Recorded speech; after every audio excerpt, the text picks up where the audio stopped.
Sabi nga po nung mama ko, hindi na daw po niya kung kayang pag-aralin pa next school year po sa college kasi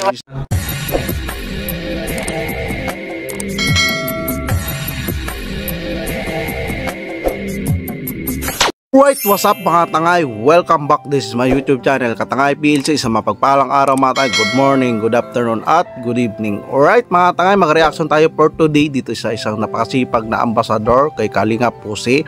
Kung hindi ka pa nakayakap sa kanyang YouTube channel, magyakap ka na mga tangay. Panoorin natin mga charity work niya. Grabe, kahit walang views mga tangay, napakabilib kay Ambasador Kalingap Jose. Patuloy pa rin naghahanap at pag-scout sa Pilar Sorsogon sa mga babae natin dyan. At dito mayroon ako na gusto reactionan sa kanyang vlogs, permission Ambassador Kalingap Jose. Kung hindi pa nakayakap sa kanyang YouTube channel, nandyan saan Kalingap Jose kanyang YouTube channel. Ito ay may upload siya dito sa isang mala artistahing ang ganda ng beneficiary niya mata si pangalan niya pero shortcut ko na lang yung video matay. Pakibisita na lang ang full video sa kay Kalingap Jose. Isa siya sa na-point Kuya Bal na maging ambasador dyan at kalili para maging may ma-recognize dyan na charity vlogger. At ito matay, samahan nyo ako at reactionan natin at balik pala natin. At hindi pa nakasubscribe pala kay Kuya Bal Santos Matubang sa Pandor ng Kalingap, mag-subscribe mga tayo para updated ka sa mga upload at update ni Kuya Bal sa live premiere. At si Atina at Kalingap Rob, yan, hindi pa nakasubscribe, mag-subscribe ka na mga tayo, nag-reaction din ako dyan. Alright, balik tayo kay Ambassador Kalingap Jose. At dito ay may vlogs nga siya. Panoorin natin. Ito ay mayroon siyang na-scout na isang mala artista yung ang ganda. At dito sa hirap ng buhay nila mga tangay ay gusto niya makahanap ng trabaho o scholarship para makapagtapos sa pag-aaral sa kanyang gustong pangarap. Ito mga tayo, panoorin natin at gawa natin ng reaction para mga tayo. May ginubatan. Ginubatan? Layo Sa Albay po. Ay, Albay ba yung So dito na reaction ni Kalingap Jose Ambassador ay malayo pala yung Albay sa So mayroon tayong mga kababayan din pala dito sa Pilar Sorsogon na ganito senaryo na yung scholarship kulang, 'di ba? Kulang sa dapat sa munisipyo, sa local government o sa barangay may mga scholarship na ganitong porsigido na makapagtapos mag-aral, di ba mga tangay?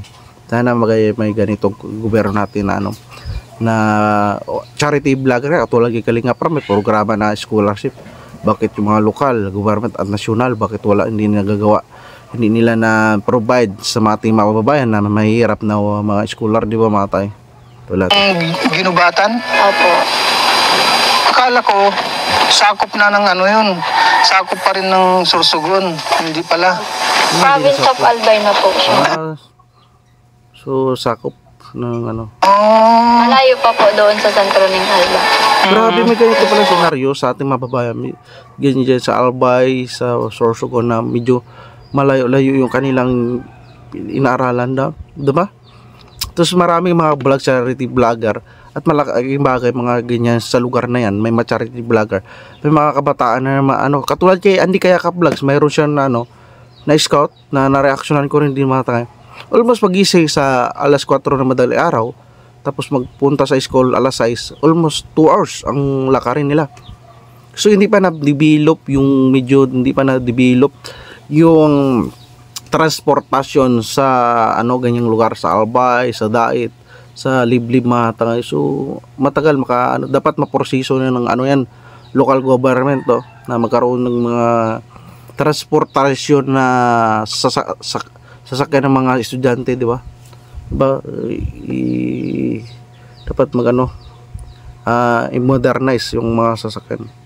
I-modernize yung i-improve ang transportasyon nila dahil marami pala mga estudyante na lumalakad at malalayo yung bahay para magpunta sa paaralan, di ba? Kung ka nag-aaral, paano yung pag-aaral mo? Di ba sabi nila ay gusto mo yung ipagpatuloy yung yung sa kolehiyo. Opo. Graduating po ako ngayong taon sa May po.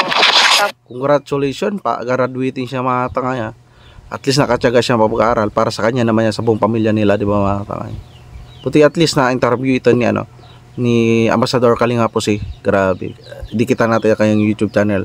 At kapag mag-premiere nanonood ako diyan, di lang ako nag-comment kay Ambassador Kalinga po si. So may nagka-live yan sa mga time schedule sa umaga alas 6 si Ambassador G Morello Vlogs. Dikita natin kayong YouTube channel, reaction din ako diyan. May reaction ako diyan. At kay Ambassador Kalinga po si alas 7 naman siya to alas 8. Tapos alas 8 to alas 9 si Kuya Bal yan nag-live for updates sa ginagawa nila sa mga binipisyari nila mga tangay.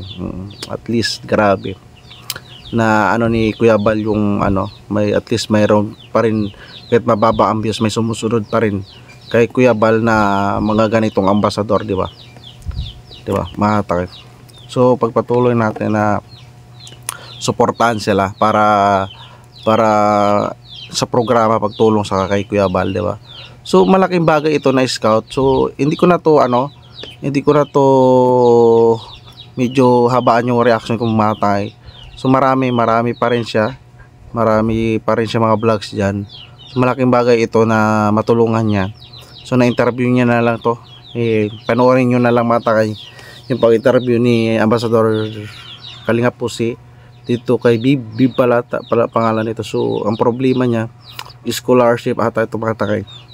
So at least dapat matulungan ito kahit scholarship ng local government to, ito ba tayo tuloy natin.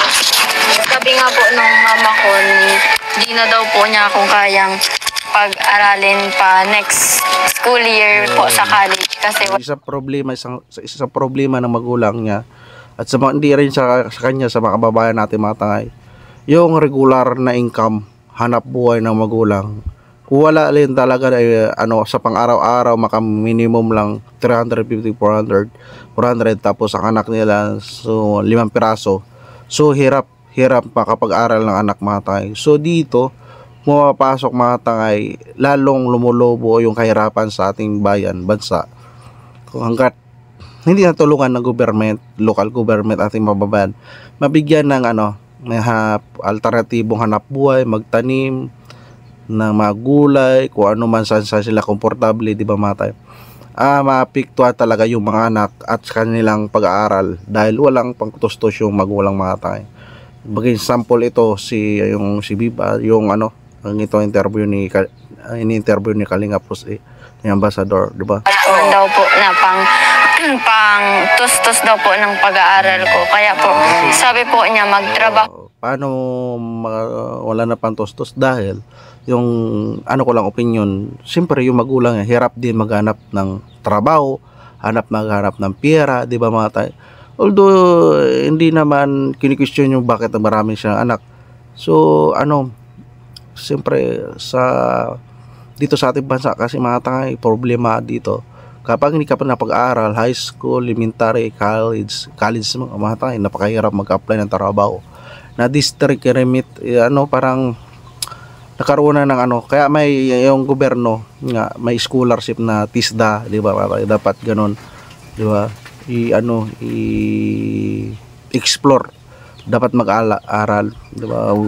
Daming TISDA, basta maka-aral na ng so kung di rin nila tulungan sarili, kaya ito yung interview ni Kalinga po si tinutulungan yung sarili niya na kahit magtrabaho nga daw siya, basta makapag-aral siya, basta may pang tusto. So ito ang needs niya, scholarship, di ba mga tangay? Ang ganda niya na mga tangay, may tsura siya. Tuloy natin. Ako na lang daw po muna ako pero ayaw ko man po. Kaya po, desidido po ako maghanap ng scholarship or kahit po magtrabaho ako habang nag-aaral para po makapagpapuro. Dito mga tayo, porsigido talaga siya makapag-aral. Maghanap din trabaho, scholarship mga tayo. So dapat ganito tinutulungan, di ba? Tutulungan, pinaprioritize dahil mayroon din mga kabataan na ang sobra-sobra na yung baon, inaabuso na pero hindi nag-aaral ng maayos, di ba? hindi nag-aaral na maayos. So hindi parehas, hindi para sa mindset.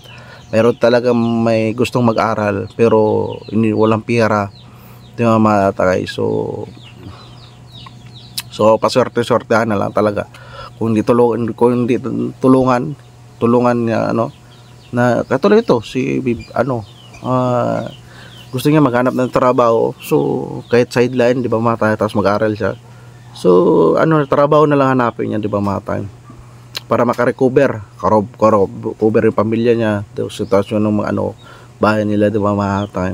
So may mga mababait na puso naman dyan, mga babae natin, baka gusto siyang tulungan na, di ba matay. Nasa vlogs naman yan ni Kalingap Ambassador Kalingap Jose matay, nasa vlogs yan. Kung sino bigyan ng scholarship dahil porsigido daw siya mag-aral para makatulong, di ba matay, ay deserve niya naman matay, di ba? At least nakita na, panood natin na reaction na natin sa YouTube channel ni Ambassador Kalingap Jose. Ito ay deserve niya. Pwede naman bigyan ng chance, diba mga tayo, kung porsigido siya mag-aral. So dito mga tayo, ito lang reaction ko sa upload ni Kalingap Jose. Pagbisita na lang po video na yan sa YouTube channel ni Ambassador Kalingap Jose, at dikita natin na kanyang YouTube channel, panoorin natin, like and share, and don't skip ads. Kahit napakababa ang views niya, ay tuloy-tuloy yung paglingap, pag-scout sa ating mababayan, di ba mga pa. May live yan siya mga tayo, alas 7 to alas 8. Naganood lang ako dyan sa mga time, tapos may premiere upload dyan siya. Supportahan natin. At napakatagal na nila dyan sa Dait. So pinagpakaiwanan niya kanilang YouTube channel. Sana mabigyan to ng pagkakataon na mabigyan din umangat ang views, di ba? Mag-collaboration mga Kalinga partners, di ba? Mga ambassador, dapat malakas ang views para marami may scout, di ba matay? So ito baliktad matay, para pinagkakaitan sila ng pagkakataon ng views, di ba matay? Pero hindi pa rin sila Ambassador Kalingap Jose nagsumusuko dahil dito kay Kuya Bal, sama ng Kalingap na porsigido silang tulungan, di ba matay? Dapat silang binayaan ng views dahil marami sila na scout matay, di ba matay? Alright mga tangay, yan lang reaction ko dito sa upload vlogs ni Ambassador Kalingap Jose. Idikita natin na kanyang YouTube channel, like i-share natin. Andun skip ads at Ambassador na gumaka Ambassador G Morelio Vlogs. Dikita natin na kanyang YouTube channel at nag-reaction din ako dyan. Grabe yung views nila mga tangay, parehas na sa akin. Nag-react lang ako mga tay, pero sila may original na upload nila, walang views. Pero natin i-promote natin ang kanilang YouTube channel para marami silang matulungan mga tangay. At sama ng Kalingap kay Kuya Bal sa Tos Matubak, panoorin natin mga vlog, like and share natin. Andun skip ads kay Atida, kay Kalingap Rab, panoorin natin, like and share natin. Andun skip ads at marami pa silang matutulungan mga tangay. Alright mga tay, ito lang ang reaction ko kay Ambassador Kalingap Jose. Kung hindi ka pa nakadikit at kung nagustuhan mo ito ang reaction ko, mag-like, comment ka na at mag-subscribe para updated ka sa mga upload reaction ko mga tay. Maraming salamat. See you sa next reaction ko mga tay. Maraming salamat at lagi tayo mag-ingat. Adios.